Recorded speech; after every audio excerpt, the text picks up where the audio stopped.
ठीक है, वो समझाते हैं।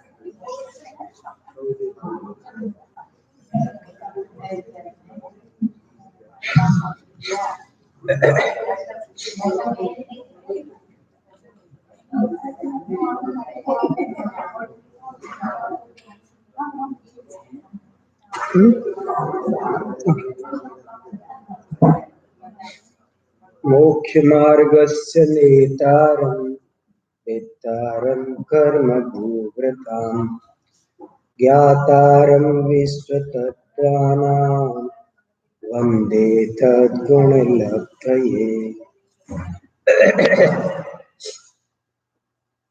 देखो, आज 10 लक्षण महापर्व का 7वां दिन आ गया और आज उत्तम तप धर्म का दिन है।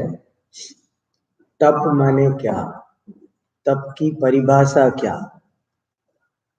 वो हमको अच्छे से समझना चाहिए। तप की परिभाषा है इच्छा निरोधस तपः। इच्छा के निरोध का नाम तप है।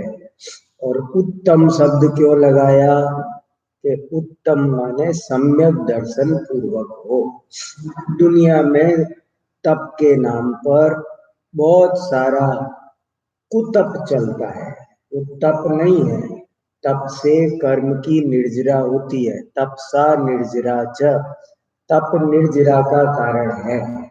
लेकिन अज्ञानी जो तप करता है वो कुतप है, उससे कर्म की निर्जरा नहीं होती है। कर्म की निर्जरा के लिए सुतप चाहिए, सम्यक तप चाहिए। और वो तप इच्छा के दमन का नाम नहीं है, इच्छा के निरोध का नाम। बड़ा अंतर है इच्छा के दमन में और इच्छा के निरोध में। बहुत से लोग ऐसा आरोप लगाते हैं कि ये जैन साधक अपनी इच्छाओं का दमन करते हैं, खुद इच्छाओं का दमन करते हैं। ऐसे ऐसे करके बड़े बड़े लोगों को हमने सुना है कि वो आलोचना करते हैं जैन साधकों की कि वो इच्छाओं का दमन करते हैं। पर बात ऐसी नहीं है। जैन साधक इच्छाओं का दमन नहीं करते हैं, इच्छाओं का निरोध करते हैं। दमन में और निरोध में बहुत बड़ा अंतर है। क्या फर्क है कि दमन तो उसका नाम है कि इच्छा पैदा हो गई, हो रही है और हम उसको जबरदस्ती कुचल रहे हैं, उसका नाम तो है इच्छा का दमन। लेकिन जैन धर्म में इच्छा के दमन को तप कहते हैं ऐसी परिभाषा नहीं है, बल्कि इच्छा के निरोध को तप कहते हैं। निरोध का मतलब होता है इच्छा पैदा ही ना हो, ऐसा आचरण किया जाए कि इच्छा का जन्म ही ना हो। दो तरह की बात होती है। जैसे बच्चा गर्भ में ही ना आए, ये एक स्थिति है। हमें मान लो किसी को बच्चा नहीं चाहिए तो वो गर्भ में ना आने दे तो ठीक है, लेकिन गर्भ में आ जाए और फिर उसे मारे तो ऐसा अंतर है दोनों में। इच्छा का दमन तो ऐसा है कि गर्भ में आ गया और अब मार रहे हो, लेकिन जैन धर्म इसको नहीं मानता उचित रास्ता। इच्छा का निरोध, निरोध का मतलब है कि आप इच्छा पैदा ही ना हो पाए ऐसा जीवन जियो। कैसे, उदाहरण से समझाता हूं कि जैसे समझो आज मैंने उपवास किया तो अब एक तरीका तो यह है कि मुझे भोजन की इच्छा तो होती है, हो रही है, बार बार मन कर रहा है खाऊं खाऊं खाऊं, लेकिन मैं सोचता हूँ चलो सो जाता हूँ, चलो खेलने चलता हूँ, चलो टीवी देख लेता हूँ। ऐसे करके जबरदस्ती अपने मन को, अच्छा अब 4 तो बज गए, 2-3 घंटे और काटने हैं, बस ठीक है, इतना टाइम और काटना है, इतना और काट। तो इसका नाम तो है इच्छा का दमन। और इच्छा का निरोध क्या होता है कि आप आज दिन भर स्वाध्याय में, पूजा में, धर्म ध्यान में लग जाओ, उसमें मन लगा दो, जोर से आपका मन लग जाए, और कब सारा दिन बीत जाए पता ही ना चले, भोजन का विकल्प भी मन में ना पैदा हो, तो इसका नाम है सच्चा उपवास, इसका नाम है इच्छा निरोध। तो ये बात समझनी बहुत जरूरी है, नहीं तो गलत फहमी होगी। जैन धर्म बहुत ही विवेक का धर्म है, ये समझदारी से सब काम करना पड़ता है। यहाँ ना समझी से कोई भी काम नहीं करना पड़ता। एक एक क्रिया, पूजा की, पाठ की, व्रत की, उपवास की, सब अज्ञानता पूर्वक करो तो उसका फायदा नहीं है, लेकिन समझदारी से करो। मंदिर आए सावधानी से आओ, पूजा की किसकी करनी, कैसे करनी, क्यों करनी, हमें सावधान रहना चाहिए। थोड़ी पूजा करे पर विवेक पूर्वक करे, भोजन करो विवेक पूर्वक, सोना है विवेक पूर्वक, बोलना है विवेक पूर्वक, हर काम में विवेक पूर्वक लगाओ, तो उसका नाम है जैन धर्म। तप किसका नाम है? आरंभ परिग्रह से बचने का नाम तप है। तप किसका नाम है? आरंभ परिग्रह से बचने का नाम तप है। आरंभ परिग्रह बढ़ाने का नाम, कितने ही लोग तप के नाम पर आरंभ करते हैं, तो वो तप नहीं है। जैसे दूसरे दर्शन में बहुत से लोग पंचाग्नि तप तपते हैं, आग जलाएंगे, लकड़ी जलाएंगे, ढेर काम फैलाएंगे और कहेंगे कि हम तो साधु है, हम तप कर रहे हैं। तो जैन आचार्य कहते हैं कि तुम तप नहीं कर रहे हो, तुम तो हिंसा कर रहे हो। जहां आरंभ है, एक बात पक्की समझ लो, जैसे अपन दूसरे धर्मों की आलोचना करते हैं ना कि तुम तो आरंभ कर रहे हो, ये धर्म नहीं है। जैसे बलि देने वाले कहते हैं कि हम धर्म कर रहे हैं, तो हम क्या कहते हैं? अरे भैया ये तो हिंसा है। जैसे अग्नि में तप तपने वाले कहते हैं कि हम तो तप कर रहे हैं, लेकिन हम उनको समझाते हैं कि इसका नाम तप नहीं है, इसका नाम तो हिंसा है। ऐसे ही हमको भी मंदिर में आए तो कैसे पूजा करनी, कैसे क्या, सब बातों का बड़ा विवेक रखना चाहिए। आरंभ कम से कम आरंभ होना चाहिए, कम से कम परिग्रह।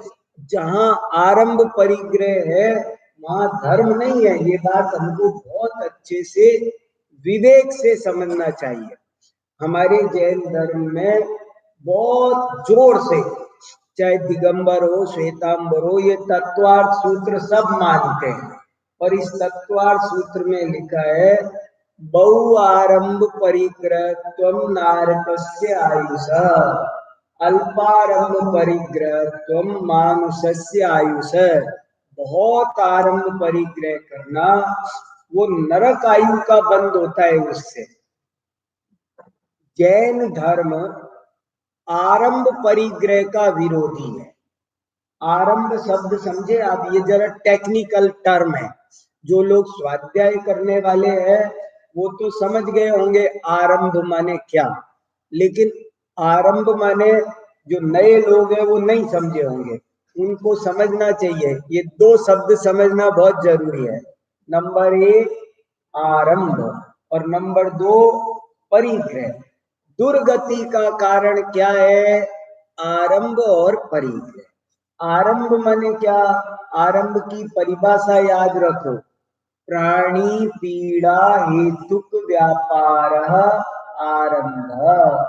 जिससे प्राणियों को पीड़ा पहुंचे ऐसी एक्टिविटी को आरंभ कहते हैं। आरंभ माने क्या? यहाँ आरंभ माने शुरुआत, स्टार्टिंग। पूजा आरंभ करो, वहां आरंभ का मतलब स्टार्टिंग होता है। यहाँ आरंभ का मतलब स्टार्टिंग नहीं है, यहाँ आरंभ का मतलब है जिस क्रिया से सूक्ष्म जीवों को पीड़ा पहुंचे उस क्रिया को क्या बोलते हैं? आरंभ। जैसे जमीन खोदना, पानी फैलाना, लकड़ी काटना, ये सब क्या है? इसका नाम है आरंभ। और ये जितना कम हो सके उतना हमको कम करना चाहिए। जैसे अपन भगवान के दर्शन करने आए, और एक बहुत अच्छी बात जैन धर्म में कही गई है, वो मुझे बहुत ही अच्छी लगती है। ऐसा लिखा है, अन्य क्षेत्रे कृतं पापम धर्म क्षेत्रे विनश्यति, धर्म क्षेत्रे कृतं पापम वज्रलेपो भविष्यति।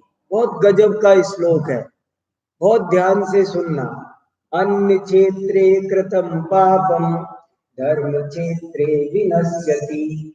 हम अन्य क्षेत्र में जो पाप करते हैं, घर में, दुकान में, उसको धोने के लिए तो हम मंदिर आते हैं, और मंदिर में भी अगर हम वैसा ही पाप करें तो क्या होगा?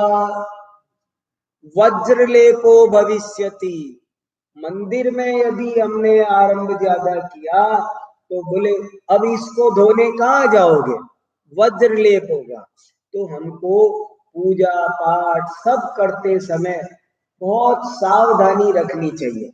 भगवान का अभिषेक कर रहे हैं तो करो, मगर सावधानी से करो। जैन धर्म भाव प्रधान है। भगवान को कोई नहाने की जरूरत है? भगवान का कोई अभिषेक होता है? प्रतिमा की शुद्धि रहे, साफ सफाई रहे, इसलिए हमारे पूर्वजों ने एक सिस्टम बनाया है, थोड़ा हमारा मन लगा रहे। लेकिन उसके निमित्त से बहुत अधिक पानी का इस्तेमाल नहीं करना चाहिए। कृतकारित अनुमोदना का भी समान फल है। तो एक आदमी अभिषेक कर रहा है तो मैं करूंगा तभी मुझे फल मिलेगा, ऐसे भ्रम नहीं रखो।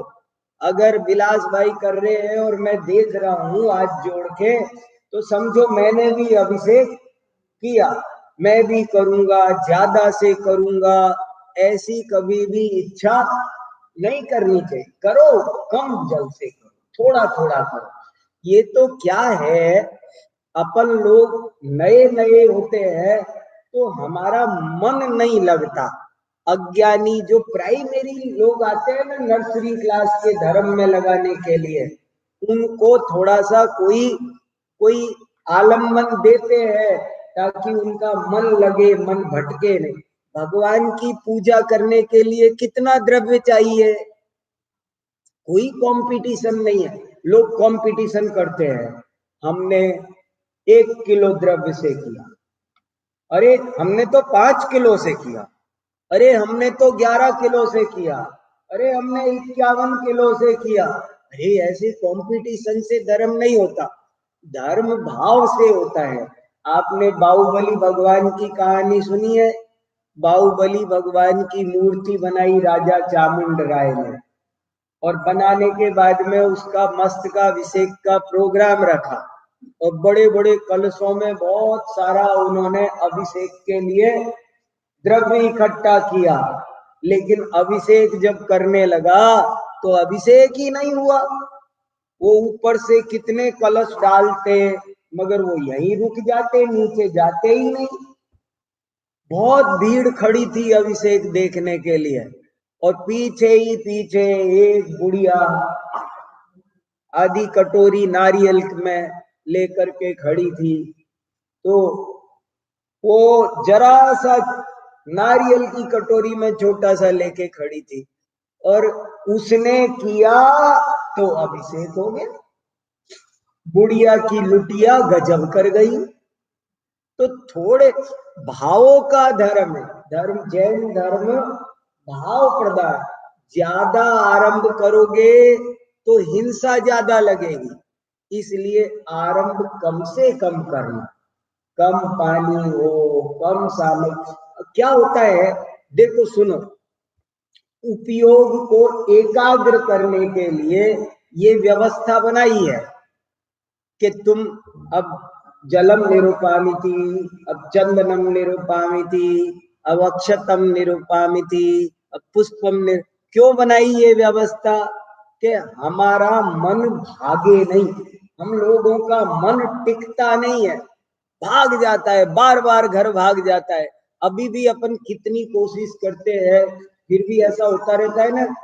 फल चढ़ाने नहीं, क्या चढ़ाना था? दीपम, नहीं नहीं दीपम नहीं, धूपम। इतना ध्यान रखते हुए भी बार बार मन भटकता है ना, तो वो मन भटके नहीं। बच्चों को खिलौना संभाल देते हैं ना, जैसे किसी बच्चे के कोई प्रॉब्लम हो, कोई बच्चा बार बार मुंह में उंगली देता है, तो उस बच्चे को कुछ खिलौना दे देते हैं। तो खिलौना देने से क्या होता है कि वो मुंह में उंगली नहीं देगा, उसका मन खिलौने में लगेगा। ऐसे ही हम नए लोगों का मन इधर उधर ना जाए, इसलिए हमको सामग्री लगाई। और सामग्री भी कैसी लगाई देखो, दूसरे धर्मों में पूजा करते हैं तो लड्डू, पेड़ा, बर्फी, क्या क्या क्या क्या फूल लाते हैं, ये करते हैं। पर जैन धर्म में फूल नहीं चढ़ाते हैं, लड्डू, पेड़ा, रोटी, दाल, सब्जी भगवान के चढ़ाते हैं क्या? रोके या तो सब चढ़ाते हैं, हलवा, पूड़ी, खीर, कचौरी। हमारे यहाँ ये कुछ भी नहीं चढ़ाते हैं। क्या चढ़ाते हैं? सिर्फ सूखा चावल, सिर्फ सिर्फ सूखा चावल हम चढ़ाते हैं। तो क्यों चढ़ाते हैं हम वो सूखा चावल? इसलिए चढ़ाते हैं। क्या हुआ, आवाज नहीं आ रही पीछे? कोई दिक्कत? हाँ, हम जो सामग्री चढ़ाते हैं वो हम सूखी सामग्री चढ़ाते हैं। और वो क्यों चढ़ाते हैं? चावल में भी धान नहीं चढ़ाते, हम चावल में क्या चढ़ाते हैं? बिना छिलके का चावल चढ़ाते हैं। और वो इसलिए चढ़ाते हैं क्योंकि वो अक्षय पद प्राप्त है, वो अक्षत है, उसका दोबारा उगता, वो दोबारा उगता है क्या चावल? वो दोबारा उगता है। हम किस लिए चढ़ाते हैं? अक्षय पद प्राप्त है।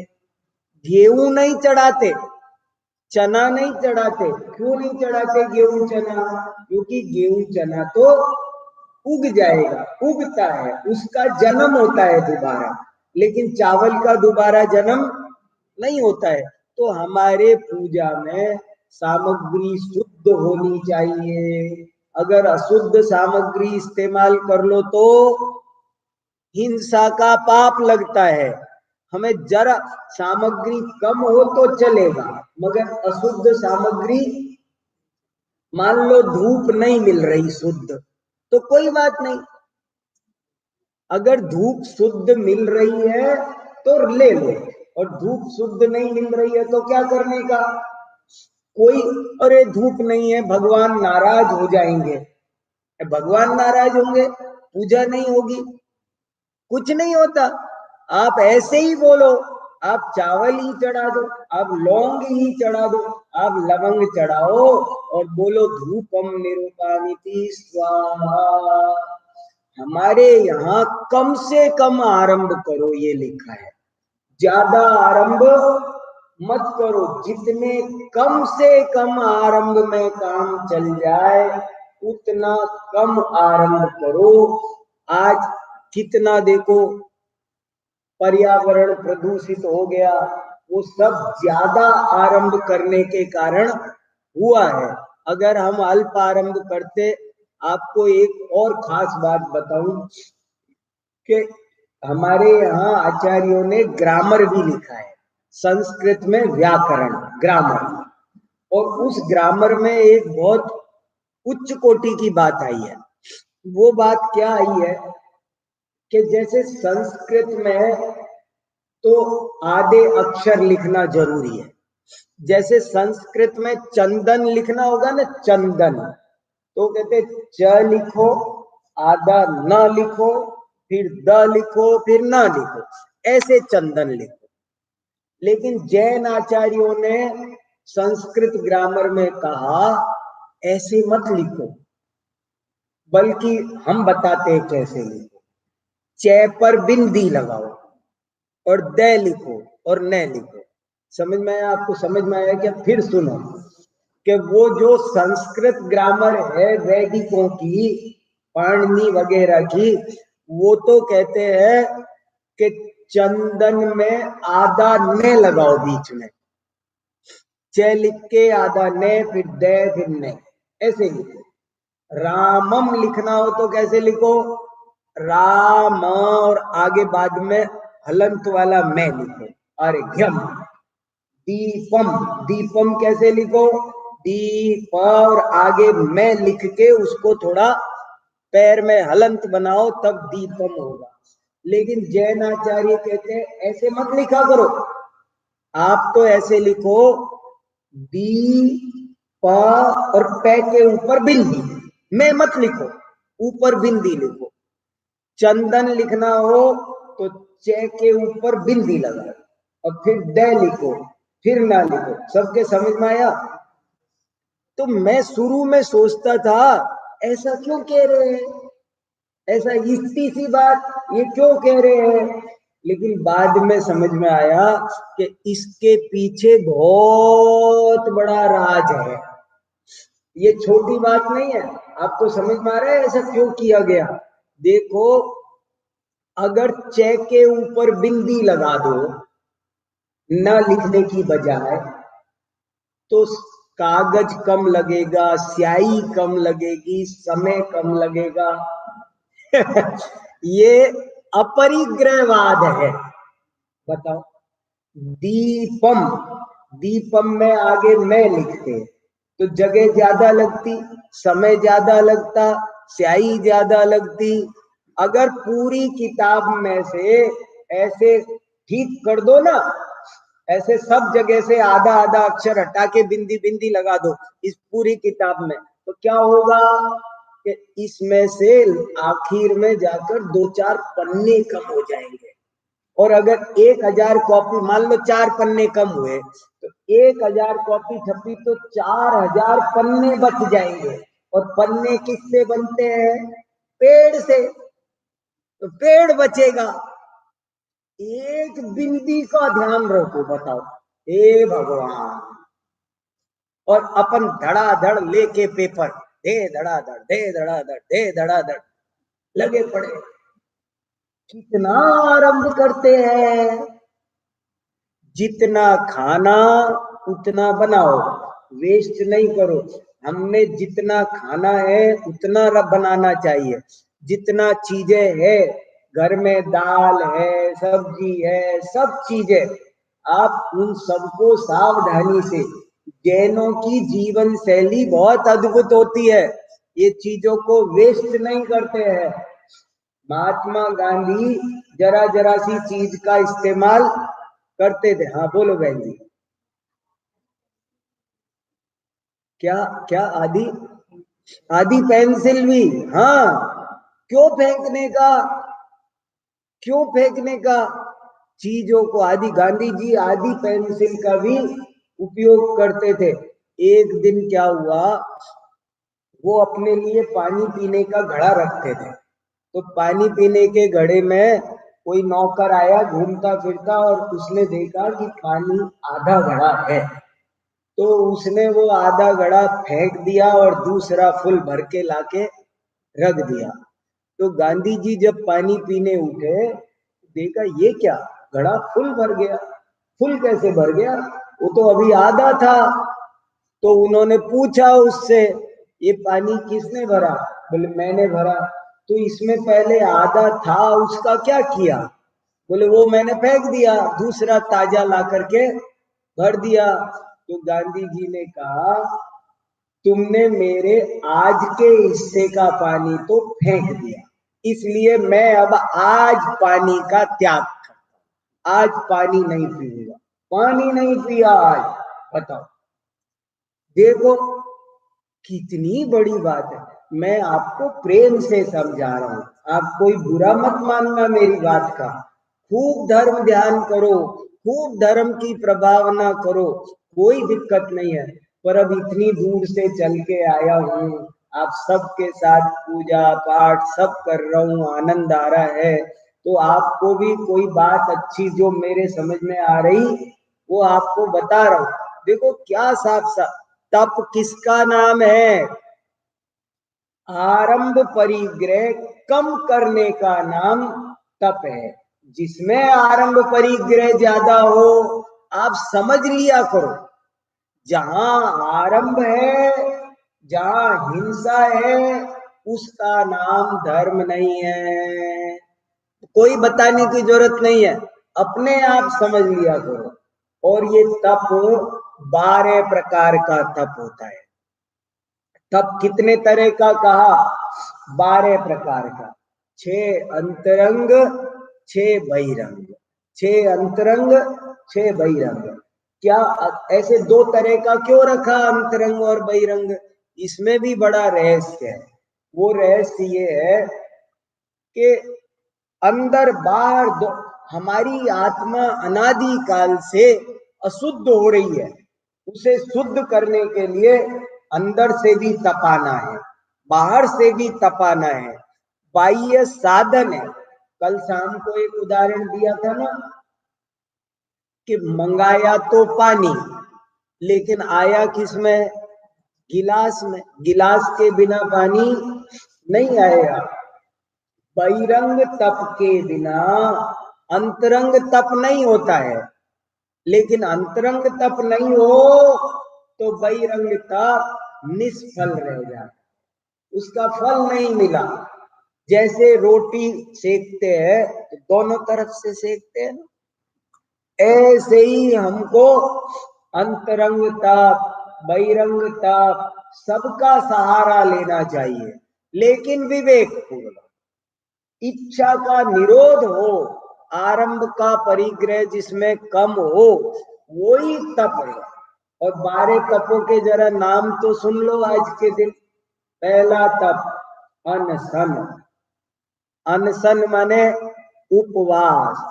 अब उपवास का स्वरूप आपको बता दिया हमने, कैसा उपवास होना चाहिए। उपवास का मतलब ये नहीं है कि केवल रोटी से बच गए। अरे बहुत से लोग तो है ना, दूसरे धर्मों में तो कुछ लोग ऐसा, आज हमारा फास्ट है, और कैसा फास्ट है? दिन भर चाय पीते रहेंगे, दिन भर फल खाते रहेंगे, कितनी भी बार खाओ, कुछ भी करो, और कहते रहते हमारा फास्ट है। अरे फास्ट किसका नाम है? उपवास किसको कहते हैं? चतुर्विध आहार का त्याग हो और ज्ञान ध्यान में मन लगा, उसका नाम उपवास है। उपवास मान लो हम लोग क्या करते हैं कि आज मान लो मैंने उपवास किया, तो मैं सोचता हूं आज तो अपन फ्री है, आज अपन घर में झाड़ू पोछा लगा लेते हैं, घर की कोने कोने की सफाई कर लेते हैं।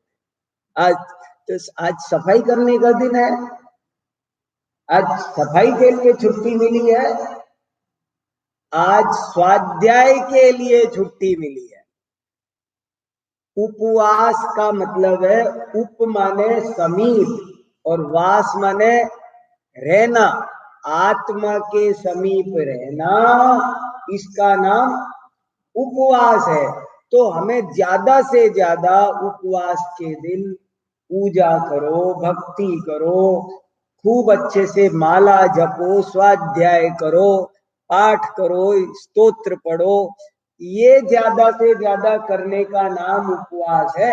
ऐसा नहीं कि आज उपवास है, ऐसे रोटी की याद आएगी टीवी चला देते हैं, वो देख लेते, सो ही जाते हैं। आज 4 घंटे सो गए उठा करके, ऐसे नहीं, सब विवेक, यही तो सब बात है।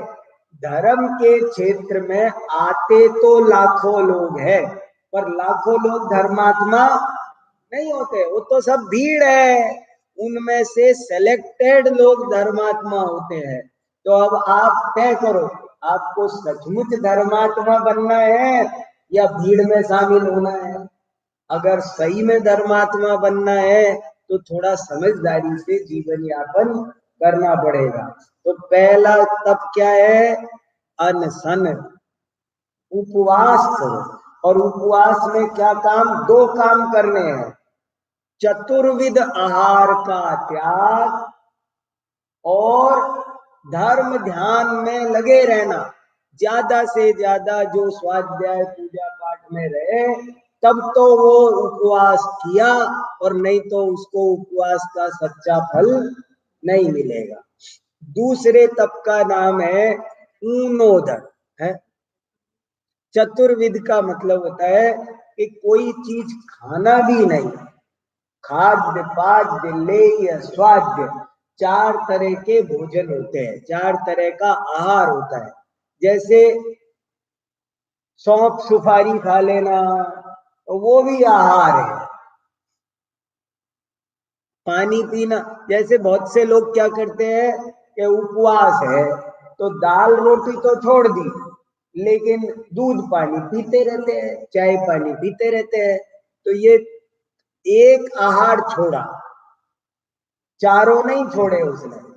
और कोई खाना छोड़ दे, दाल रोटी भी छोड़ दे और चाय पानी भी छोड़ दे, लेकिन कभी सौंफ खा लिया तो क्या है, तो सौंफ, इलायची खा ली, इलायची का एक दाना खा लिया, तो इलायची भी एक तरह का आहार है।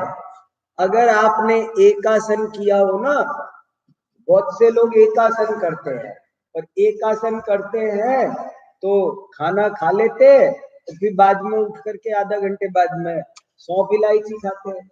तो ये तो दूसरा आसन हो गया भाई साहब। तुमको सौंफ इलायची भी खाना था, तो जब तुमने वही खाना फिनिश किया तो वहीं पर बहुत से लोग तभी ले सकते हैं, लेकिन बाद में उठ करके लेना वो एक आसन में डिस्टरबेंस है। इसलिए दूसरे का नाम है एकासन, ऊनोदर। और एकासन का भी नाम है ऊनोदर। ऊन माने होता है कम, उदर माने पेट, भूख से कम भोजन करना, इसका नाम है ऊनोदर। तो भूख से कम क्यों करना? ताकि हमारे मन पर कंट्रोल हो।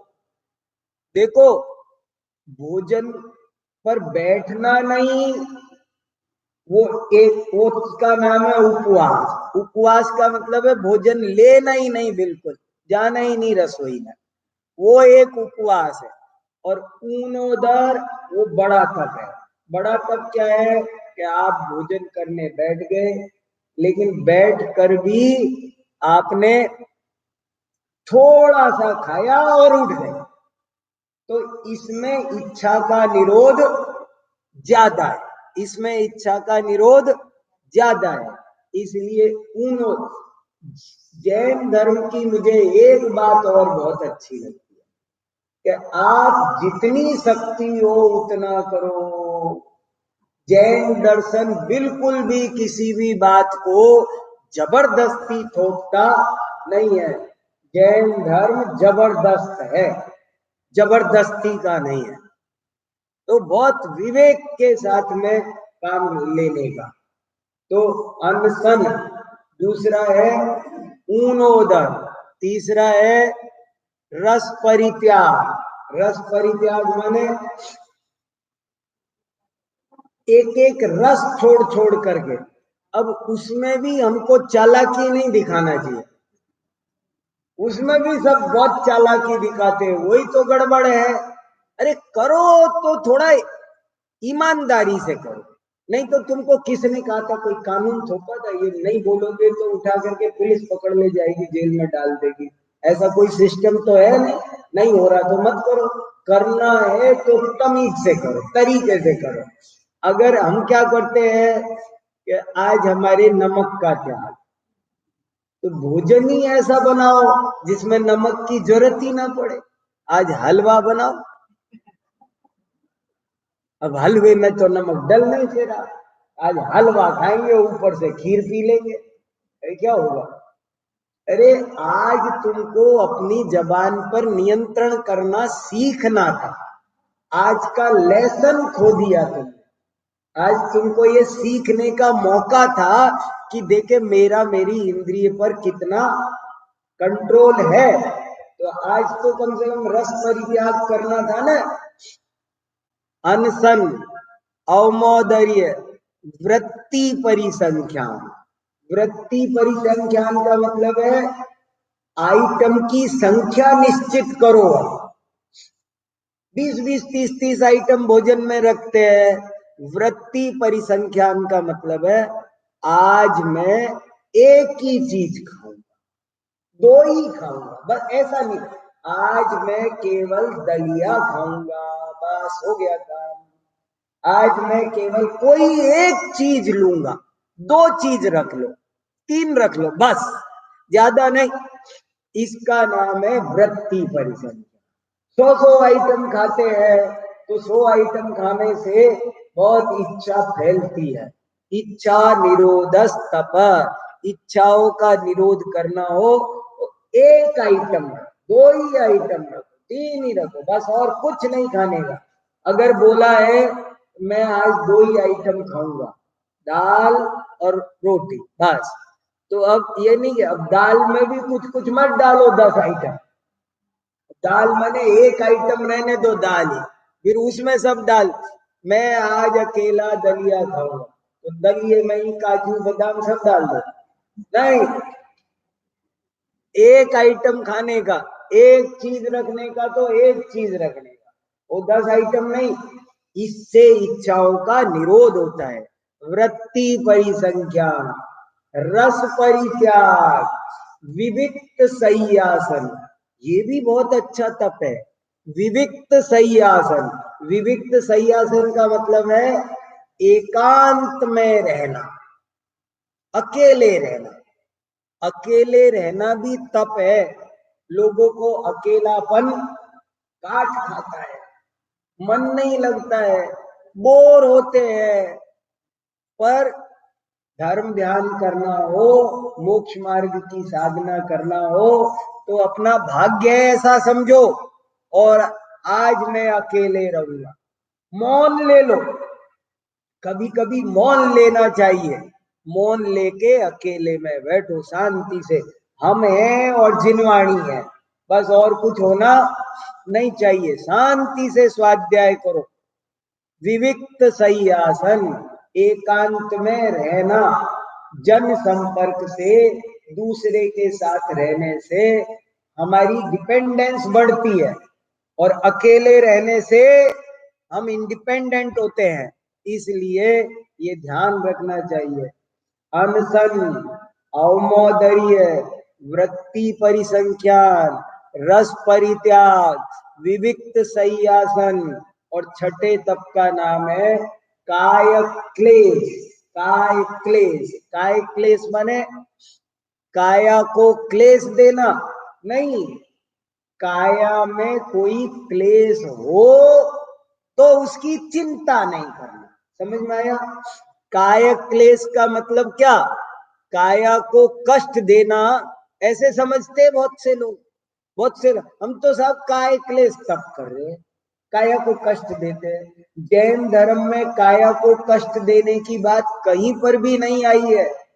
शरीर को, बहुत से लोग ये भी आरोप लगाते हैं जैन धर्म पर, जैन साधकों पर, कि जैन साधक शरीर को बहुत दुख देते, तकलीफ देते हैं। पर नहीं दे। जैन धर्म में तो शरीर को देह रूपी देवालय कहा। इसका कभी भी इसको नुकसान पहुंचाने की कोई बात जैन आचार्यों ने बिल्कुल भी, शरीर को सावधानी से रखने का, शरीर को जरा भी कष्ट देने का नहीं, कष्ट देने की बात नहीं कही है, बल्कि शरीर में क्वचित कदाचित कोई कष्ट हो तो धर्म ध्यान से च्युत नहीं होना। देखो रेखा बहन कैसे स्वाध्याय में मन लगाती ना, कुछ भी हो क्या है? शरीर अपना काम करेगा, आप चिंता मत करो। ये चिंता सोचना चाहिए, शरीरम व्याधि मंदिरम आत्मा ज्ञान मंदिरम। हम कौन है? छोटी सी लाइन याद रखो, शरीरम व्याधि मंदिरम आत्मा ज्ञान मंदिरम। कभी भी कोई भी दिक्कत आई है शरीर में तो उसकी वजह से धर्म नहीं छोड़ना। इसका नाम कायिक क्लेश तप है।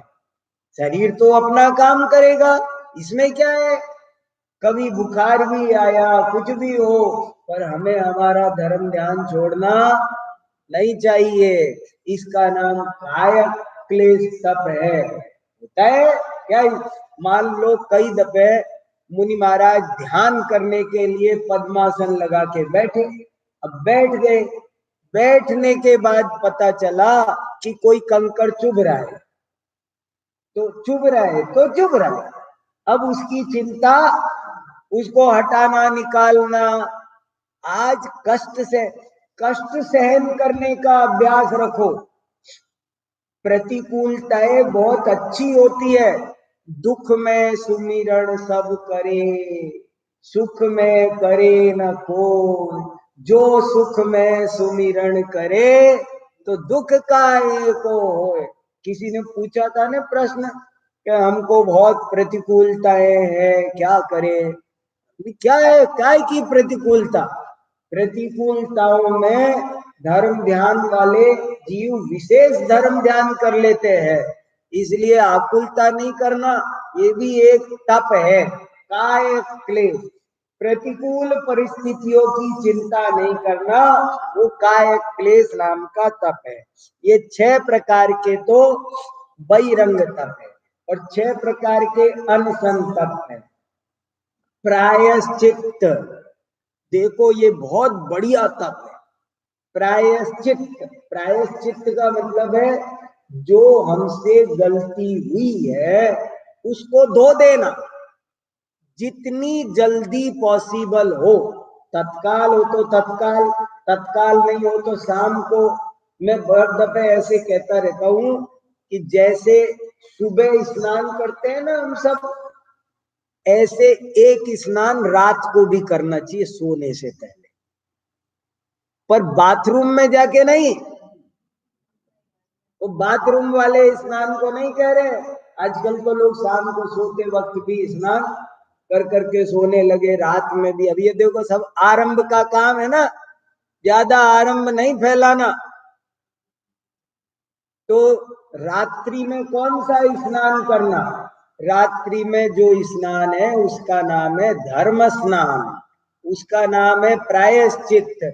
आप रात को सोते वक्त ऐसे करो, आज दिन भर में मेरे से जाने में अनजाने में, मन से, वचन से, काय से, कृत से, कारिक से, अनुमोदना से किसी भी जीव को कोई कष्ट पहुंचा हो तो मैं उसके लिए मिच्छामि दुक्कड़म ऐसे। इसका नाम है धर्म स्नान, इसका नाम है प्रायश्चित। गलती धुल जाती है। ये जैन धर्म में ये बहुत बड़ी, बहुत उच्च कोटि की चीज है प्रायश्चित। आप जैसे आप ऐसा समझो, मेरे इस कुर्ते पर चाय गिर जाए, चाय गिर गई, तो अब चाय गिर गई तो वो तो वैसे तो गिर ही गई वो, लेकिन यदि मैं दौड़ के जल्दी से बाथरूम में इसके धो दूं तो थोड़ा दाग कमजोर हो जाएगा कि नहीं हो जाएगा? वो यहां पर नहीं पहन पाऊंगा, पर घर पर पहन के सोने के काम तो ये कुर्ता आ जाएगा ना। इस ऐसे ही जो हम पाप करते हैं उस पाप को यदि प्रायश्चित कर लो तो वो कमजोर हो जाता है कर्म का बंध। राजा श्रेणिक ने पाप किया था और बाद में प्रायश्चित किया तो क्या हुआ? 7वें नरक में जाने का था और पहले नरक में रह गया। तो कभी भी कोई गलती हुई हो, हमसे कोई भी गलती हुई हो तो हम उसके लिए क्षमा चाहते हैं, हमारा कोई, कभी भी किसी को कष्ट मत दो, किसी भी जीव को कभी भी हमारे निमित्त से कष्ट नहीं होना चाहिए, ऐसी भावना।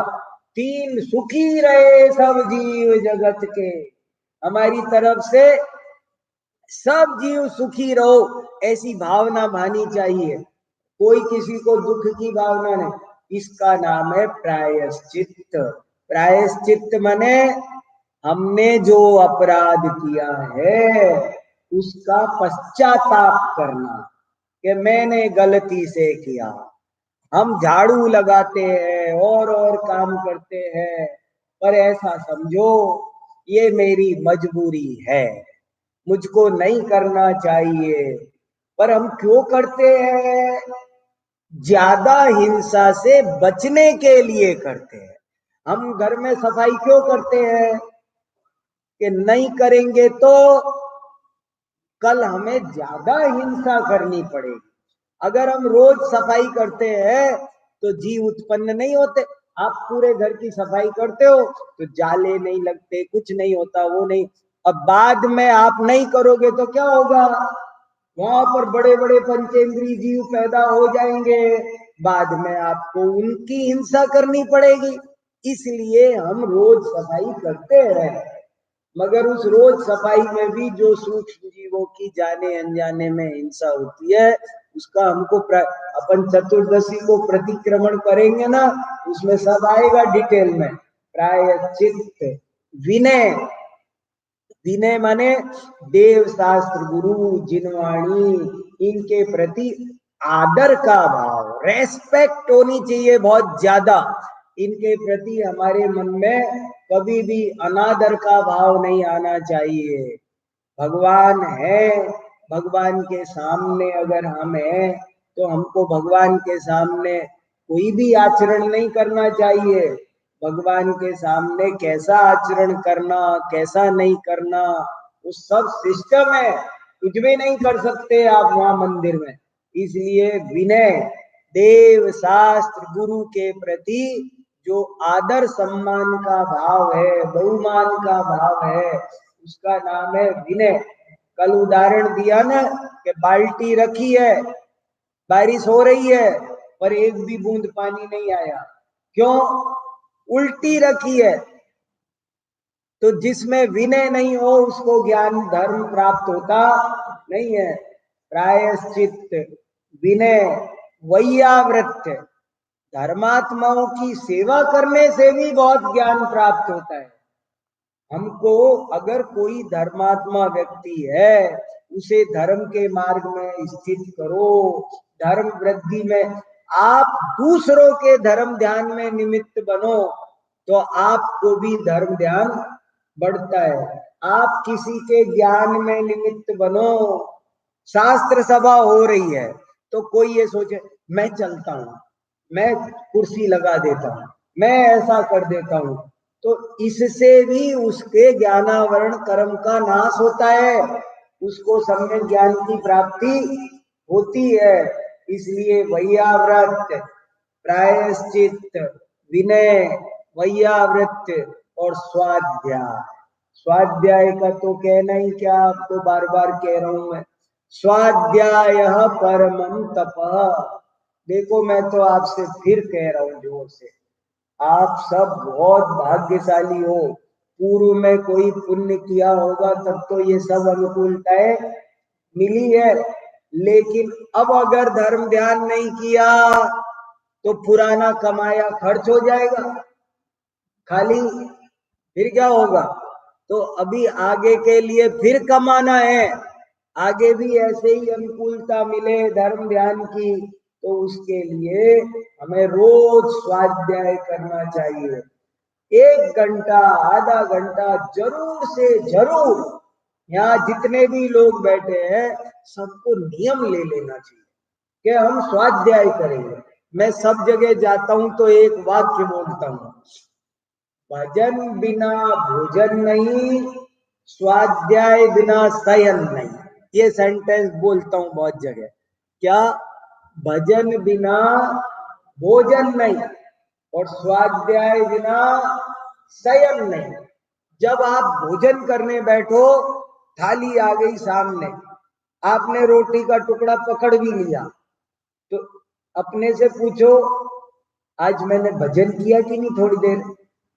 और अगर नहीं किया तो रुक जाओ, अभी रोटी का टुकड़ा मत तोड़ो, ठहरो, थाली रखी रहने दो, उठो, पहले भजन करो। जो भजन नहीं करता उसको भोजन करने का अधिकार नहीं है। भजन के बिना भोजन मत करो, और स्वाध्याय बिना शयन नहीं। और जब शाम को सोने लगो, बिस्तर पे बैठ गए, लेटने लगे, 1 minute, red light, signal, stop, सावधान, वार्निंग, वो बिस्तर पे वार्निंग लगा दो, एक सेंसर लगाओ गद्दे में।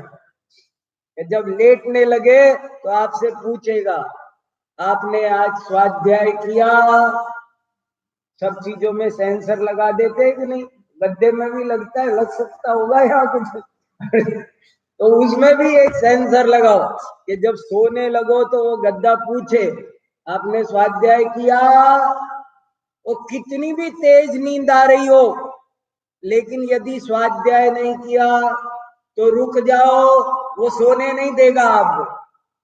नहीं, सोने लेट नहीं सकते, रुक जाओ, चलो, है सेंसर बंद कर देंगे बंद करने का भी सिस्टम। मेरा कहने का मतलब ये है, भजन बिना भोजन नहीं। ये लाइन लिख लो, अपने घर में लिख लो, सोने से लिख लो, भजन बिना भोजन नहीं, स्वाध्याय बिना शयन नहीं। थोड़ी देर भजन करो, 9 बार नमोकार मंत्र पढ़ो, कुछ भी करो, थोड़ा सा भजन जरूर चाहिए। भजन बिना भोजन नहीं, और स्वाध्याय बिना शयन नहीं। थोड़ा पढ़ो, 4 लाइन ही पढ़ो, 4 लाइन पढ़ो। थोड़ी सी भी बात कब हमारा कल्याण कर देगी कुछ पता नहीं। थोड़ा सा धर्म ध्यान कभी भी बहुत बड़ा वट वृक्ष बन जाता है। जरा जरा सी क्रिया, एक खदिर सार नाम का भील था, कौए का मांस छोड़ा और महावीर भगवान बन गया आगे चल के। तो थोड़ा सा ही सही स्वाध्याय जरूर करो। प्रायश्चित, विनय, वैयावृत, स्वाध्याय, व्युत्सर्ग, थोड़ी देर कायोत्सर्ग करो, इसका नाम व्युत्सर्ग है। कायोत्सर्ग माने काया के प्रति ममता छोड़ो, और ध्यान, थोड़ी देर ध्यान करो। अरे बड़े बड़े, आपको पता राजा श्रेणिक और चेलना का बेटे का नाम क्या था, बोलो किसको पता है? राजा श्रेणिक और चेलना के बेटे का क्या नाम था? वारीसेन। एक वारीसेन नाम का राजकुमार था। वो वारीसेन राजकुमार, राजकुमार हो, राजघराने में, राजमहल में रहने वाला, सुख सुविधाओं में, लेकिन उसका नियम था अष्टमी और चतुर्दशी को शमशान में जाता था और पूरी रात खड़े होकर के सामायिक करता था। हमको और आपको भी थोड़ी देर कायोत्सर्ग करना चाहिए, ध्यान करना चाहिए। शरीर भी मेरा नहीं, मैं तो ज्ञान दर्शन स्वभावी आत्मा हूं, इसका असली नाम तप है। तो ऐसा उत्तम तप धर्म हम सबको करना चाहिए।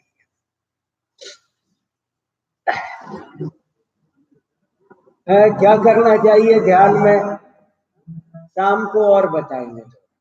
या वाणी के ज्ञान ते सूझे लो कालो, सो वाणी मस्तक नमो सदा देत मीरो।